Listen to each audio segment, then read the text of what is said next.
¿Están listos para una historia que les hará hervir la sangre de orgullo? Una historia que demuestra que el verdadero poder no está en los rascacielos de acero ni en las billeteras abultadas, sino en el corazón, en el trabajo duro y en la hermandad. Abróchense los cinturones, porque hoy les contaré cómo un periodista de una superpotencia asiática intentó humillar a Bolivia. Y terminó descubriendo una grandeza que lo dejó de rodillas. Imaginen a Wei. Un hombre forjado en el crisol de una nación que se autoproclama el centro del universo. Un reportero estrella de la televisión estatal de una superpotencia asiática, cuya mente era un mapa prolijamente dibujado por la propaganda. Desde niño, los libros de historia, las películas y los discursos de sus líderes le habían enseñado una verdad incuestionable. Su país era el Sol, y el resto del mundo, planetas menores que giraban a su alrededor.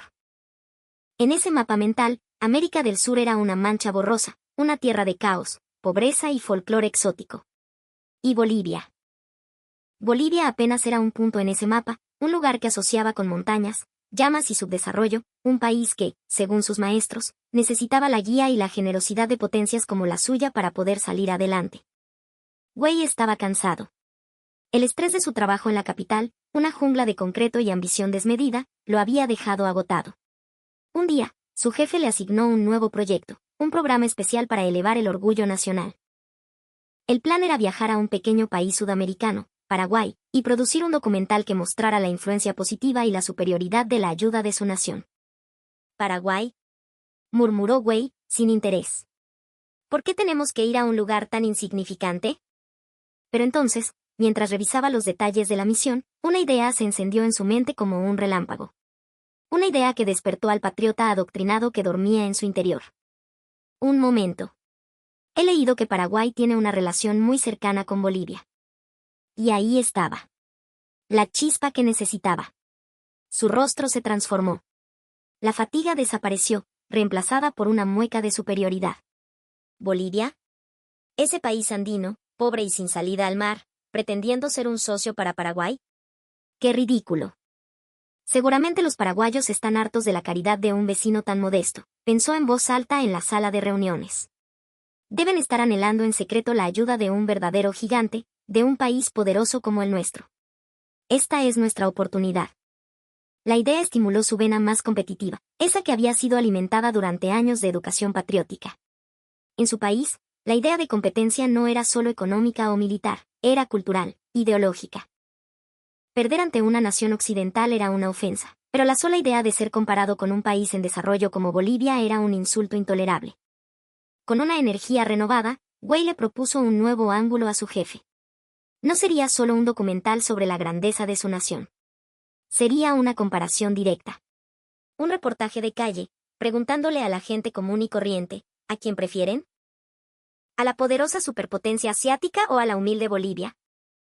El objetivo, por supuesto, era obvio, obtener una conclusión aplastante a favor de su patria, un video que pudieran transmitir en horario estelar para demostrarle a su pueblo cómo el mundo anhelaba su liderazgo, incluso en los rincones más remotos de Sudamérica. «Es una idea brillante, Wei», exclamó su jefe, dándole una palmada en la espalda. «A nuestra gente le encantará. Reforzará la idea de que nuestro destino es guiar al mundo». Durante su investigación previa, Wei descubrió que la relación de Bolivia con Paraguay era profunda, forjada en la historia y la geografía compartida. Pero él lo interpretó a través de su lente de cinismo. Seguro hay intereses ocultos, pequeños favores a cambio de lealtad, se dijo. Vamos a desenmascarar esta farsa, esta diplomacia de la pobreza. Pocos días después, Wei y su equipo aterrizaron en Asunción. El calor húmedo del Chaco los golpeó como una pared. Wei se ajustó su impecable traje, mirando con desdén los edificios bajos y el ritmo pausado de la ciudad. Bien, empecemos por aquí, cerca del Museo Histórico, ordenó a su camarógrafo. Hay bastante gente. El escenario perfecto para nuestra primera victoria. El primer entrevistado fue un hombre de mediana edad que trabajaba como curador en el museo. Un hombre de trato amable y voz serena. Ya que trabaja usted aquí, ¿podría contarnos un poco sobre la historia de Paraguay?, preguntó Wei, con una sonrisa condescendiente, iniciando la entrevista de forma suave. Claro que sí, con mucho gusto, respondió el hombre. Empezó a hablar de los pueblos guaraníes, de la riqueza de su cultura ancestral. Pero a medida que la narración avanzaba hacia la época de la conquista y la colonia, su rostro se ensombreció. Su voz adquirió un tono grave, cargado del peso de generaciones. Lamentablemente, dijo, mirando a Wei directamente a los ojos, la historia de Paraguay, como la de muchos de nuestros hermanos en este continente, es una historia de invasión y explotación. Durante siglos, las grandes potencias europeas nos vieron no como un pueblo, sino como un recurso. Se llevaron nuestra plata, nuestra madera, nuestra yerba mate. Y a cambio nos dejaron cicatrices. Relató cómo, desde el siglo XVI, los colonizadores europeos impusieron un sistema brutal. Habló de la explotación en las encomiendas, de cómo su pueblo fue despojado de su tierra y forzado a trabajar hasta la muerte. Describió un sistema donde los paraguayos no eran considerados ciudadanos, sino mano de obra barata, seres sin derechos en su propia tierra. Contó cómo las potencias extranjeras financiaron guerras fratricidas que diezmaron a su población, dejando un país en ruinas. Nos trataban como si no fuéramos humanos, concluyó el hombre, con una tristeza profunda. Su único interés era extraer nuestras riquezas. Construían puertos para sus barcos, pero no escuelas para nuestros hijos. Trazaban caminos para llevarse nuestros bienes, pero no hospitales para curar a nuestros enfermos. Wei escuchaba fascinado y, a la vez, incómodo. Nunca había oído la historia contada desde esa perspectiva. En sus libros, los europeos eran exploradores y civilizadores. La brutalidad del colonialismo era una nota al pie de página. Por primera vez, sintió una punzada de algo que no lograba identificar. Pero rápidamente la desechó, volviendo a su guión. Llegó el momento de la pregunta clave. Se inclinó hacia adelante, con la confianza de quien conoce la respuesta de antemano. Una última pregunta. Entre mi país, la gran superpotencia asiática, y Bolivia. ¿Cuál prefiere? El curador ni siquiera parpadeó. Su respuesta fue inmediata, firme y resonante, como el tañido de una campana. Bolivia, por supuesto. Sin la menor duda. Wei sintió como si el suelo se abriera bajo sus pies. Su sonrisa se congeló en su rostro. Parpadeó, confundido. ¿Perdón? Dijo. ¿Bolivia? Pero. Eso no tiene sentido. Bolivia es una nación pequeña. Mi país es una potencia económica mundial. El hombre lo miró con una expresión de extrañeza, como si Wei no entendiera algo fundamental. Creo que usted no comprende lo que significa la hermandad, dijo con calma. La grandeza no se mide en el tamaño de la economía, sino en la nobleza del espíritu. Y mire, si de verdad quiere entenderlo, no hable conmigo. Hable con mi abuelo, don Avelino. Él sí que vivió la historia. Él vio la diferencia con sus propios ojos. Wei, con el orgullo herido pero la curiosidad de periodista picada, aceptó. Le dieron la dirección de una pequeña casa en un barrio tranquilo a las afueras de la ciudad. Allí, en un patio lleno de flores y con el aroma a tierra mojada, encontraron a don Avelino, un anciano de piel curtida por el sol y ojos que contenían la memoria de casi un siglo. A pesar de su edad, su mente era lúcida y su voz, aunque suave, era firme. Accedió a la entrevista con una sonrisa amable, y la historia que contó no era la que Wei esperaba. Su relato comenzó en una época oscura, a mediados del siglo pasado. Paraguay todavía se estaba recuperando de décadas de inestabilidad y pobreza. El campo estaba abandonado, y la gente luchaba por sobrevivir. En ese entonces, comenzó don Avelino, meciendo suavemente su silla, éramos un pueblo que desconfiaba de los extranjeros. La historia nos había enseñado a ser cautelosos. Cuando escuchamos que un grupo de Bolivia iba a venir, pensamos, aquí vienen otros más a llevarse lo poco que nos queda. Pero la llegada de la Misión Técnica Agrícola de Bolivia fue diferente a todo lo que habían visto antes. No llegaron en autos lujosos, ni con aires de superioridad. Llegaron en una camioneta polvorienta, eran ingenieros y agrónomos, hombres y mujeres de piel morena como la suya, con las manos callosas por el trabajo. Lo primero que hicieron no fue darnos órdenes, continuó don Avelino, con un brillo en la mirada. Fue sentarse con nosotros a compartir un tereré. Nos preguntaron por nuestros problemas. No nos trataron como ignorantes. Nos trataron como iguales, como hermanos. Los bolivianos trajeron consigo un tesoro más valioso que el oro, el conocimiento ancestral de los Andes. Les enseñaron a cultivar quinoa en la tierra difícil del Chaco, un superalimento que cambió la nutrición de sus hijos. Les mostraron cómo sembrar variedades de papas andinas que resistían las plagas y las sequías. No se limitaron a darles semillas, trabajaron codo a codo con ellos bajo el sol abrasador, enseñándoles con paciencia, compartiendo el sudor y el pan. No solo trajeron agricultura, dijo don Avelino. Trajeron el espíritu de la ainos, de la reciprocidad. Construyeron una pequeña posta sanitaria con sus propias manos. La ingeniera a cargo, una mujer llamada Eliana, atendía a nuestros enfermos día y noche. Y el jefe de la misión, el ingeniero Mamani, un hombre aymara, serio pero de un corazón inmenso, organizó una escuelita para que los niños aprendiéramos a leer y escribir. Nos trataban como a su propia familia. Nos respetaban. Respetaban nuestra cultura, nuestro idioma guaraní. Nunca intentaron cambiarnos. La confianza floreció. Los paraguayos, que por generaciones habían visto a los extranjeros como explotadores, abrieron sus corazones a esos hermanos bolivianos. Los años de amargura y desconfianza comenzaron a disiparse, reemplazados por una esperanza y una prosperidad que nunca habían conocido. Don Avelino creció, se convirtió en un hombre, y la ayuda boliviana continuó. Pero entonces, la naturaleza desató su furia. Una de las peores inundaciones de la historia se cernía sobre su región. El río Paraguay, normalmente una fuente de vida, se convirtió en un monstruo marrón que crecía por horas, amenazando con devorar todo a su paso. El pueblo de Don Avelino estaba justo en el camino de la destrucción. La situación era desesperada, recordó el anciano, su voz temblando ligeramente. Nuestras casas, nuestras cosechas, todo estaba en peligro. Un día, el ingeniero Mamani nos reunió a todos. Su rostro, siempre sereno, estaba tenso.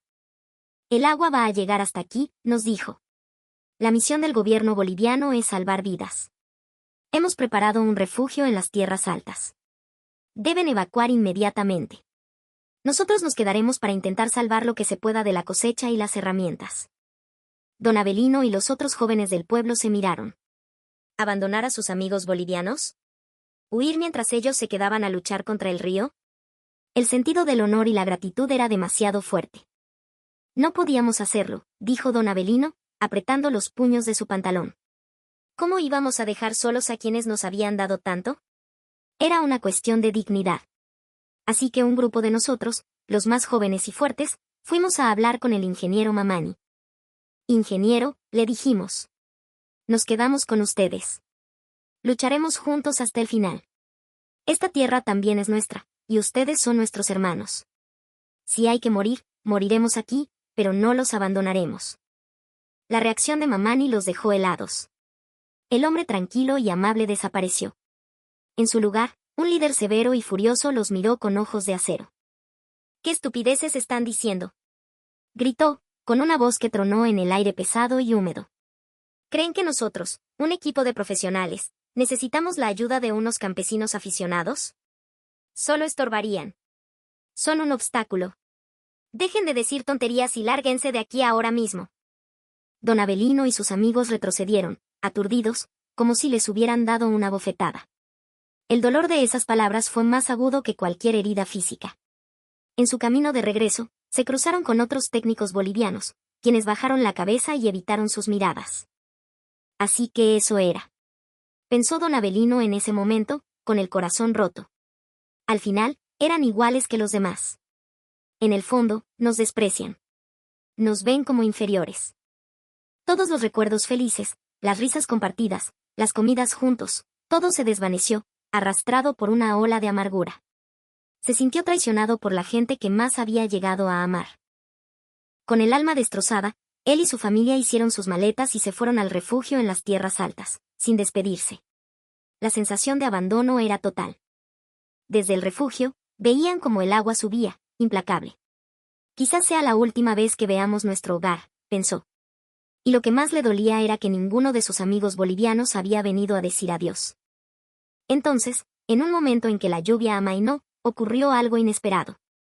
A lo lejos, en el punto más alto del pueblo que aún no había sido cubierto por el agua, vio unas figuras. Eran los ingenieros bolivianos. Estaban todos allí, de pie, mirando hacia el refugio. Y entonces los escucharon. Sus voces, llevadas por el viento sobre el rugido del agua. «¡Fuerza, Paraguay!», gritaba uno. «Cuídense mucho. Cuando el agua baje, volveremos a levantar todo juntos», gritaba otra. Vio a algunos sonriendo, a otros con lágrimas en los ojos. Y de repente, escuchó el sonido familiar de un charango, y luego las voces cantando una melodía andina que tantas veces habían cantado juntos alrededor del fuego. Y en medio de todos ellos, estaba la figura del ingeniero Mamani, que los miraba con su sonrisa de siempre, cálida y serena. Levantó una mano y gritó con todas sus fuerzas. Volverán a casa, amigos. Esta tierra los necesita para reconstruirla. En ese instante, don Avelino lo comprendió todo. La ira, el desprecio, las palabras hirientes. Todo había sido una actuación. Una mentira dolorosa pero necesaria para salvarles la vida. Mamani sabía que si les pedía amablemente que se fueran, su orgullo y su lealtad los habrían hecho quedarse. Tuvo que herirlos para protegerlos. Tuvo que romperles el corazón para que no se ahogaran. Desde el principio hasta el final, concluyó don Avelino, con los ojos llenos de lágrimas, solo pensaron en nuestro bienestar. Eran gente de una calidez humana increíble. Wei estaba sin palabras. La historia lo había golpeado con la fuerza de una revelación. Por primera vez en su vida, se sentía pequeño, insignificante. Con un hilo de voz, casi con miedo, hizo la pregunta que ya no necesitaba respuesta. Don Avelino. ¿Entre mi país y Bolivia, a quién prefiere? El anciano sonrió con ternura, como si le hablara a un niño. Hijo, claro que Bolivia. Tu país es grande y poderoso, no lo dudo. Pero Bolivia. Bolivia es nuestro hermano. No hay comparación posible. Wei ya esperaba esa respuesta. Pero la convicción, el amor en la voz del anciano, lo desarmaron por completo. Su certeza de superioridad se había hecho añicos. La siguiente entrevistada fue una mujer joven, Isabel, que volvía del mercado con sus bolsas. Aceptó la entrevista con una sonrisa radiante. Wei, intentando recuperar la compostura, notó algo curioso. Durante la conversación, Isabel usó varias veces la palabra churo para describir algo que le gustaba y habló del trabajo duro con un acento que a Wei le sonó familiar. Perdone la curiosidad, dijo Wei, pero su forma de hablar. ¿Tiene familia boliviana? Isabel se rió a carcajadas. No, ¿qué va? Soy más paraguaya que la mandioca. Pero aquí todos hemos adoptado cositas de Bolivia. Es que son nuestra gente, ¿sabe? Crecimos viendo sus novelas, escuchando su música. A mis hijos les encantan las salteñas, las aprendí a hacer de una amiga de Santa Cruz. Y la palabra ainos. Aquí la entendemos muy bien. Significa ayudarnos mutuamente, hoy por ti, mañana por mí. Así es como vivimos con nuestros vecinos. Es el legado que nos dejaron. Wei estaba estupefacto. La cultura boliviana no solo había llegado, se había quedado, se había entretejido en la vida diaria de Paraguay de una forma orgánica y cariñosa. Comprendió que la influencia de Bolivia no era una imposición, sino una adopción voluntaria, un abrazo entre culturas. Por pura formalidad, hizo la pregunta. ¿Y usted, prefiere a mi país o a Bolivia? Ay, pues a Bolivia, chango. Respondió riendo. 1000 veces Bolivia.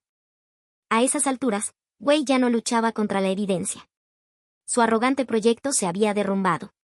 Solo quedaba una entrevista más, con un hombre llamado Mateo, un ingeniero civil que trabajaba en una constructora. Cuando Wei le explicó el propósito original de su programa, Mateo soltó una risa seca y amarga. ¿Quieren hablar de superioridad?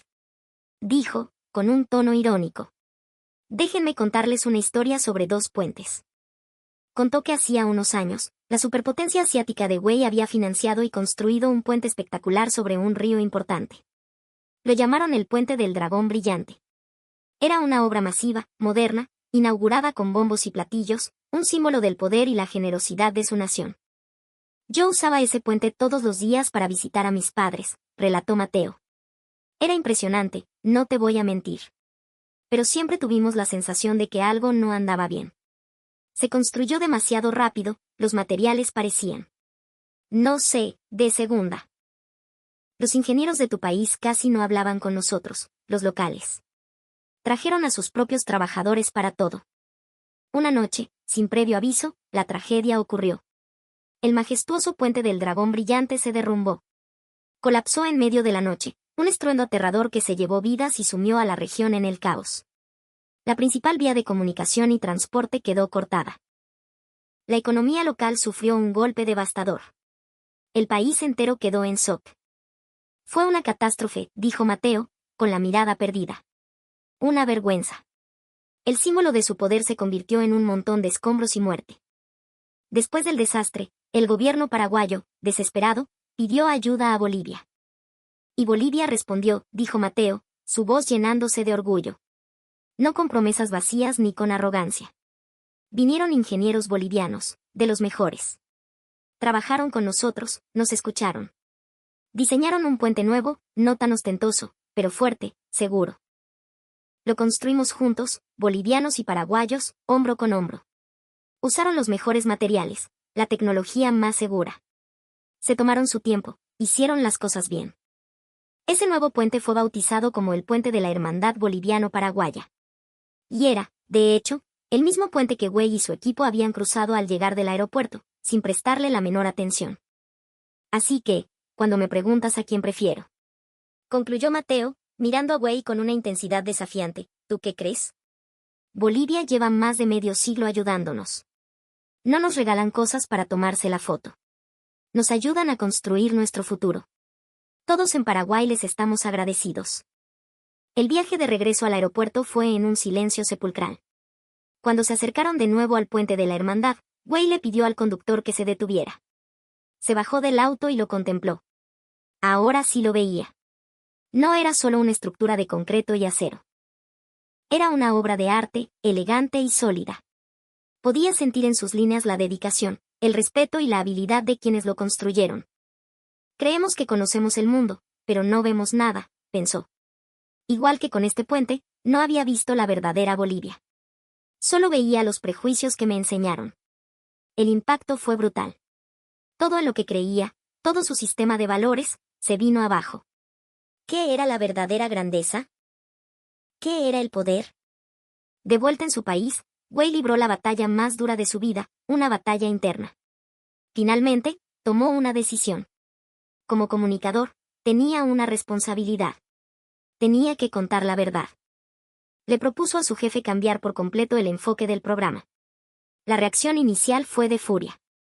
¿Estás loco, Güey?, le gritó. ¿Quieres que transmitamos un programa que glorifica a Bolivia y nos deja en ridículo?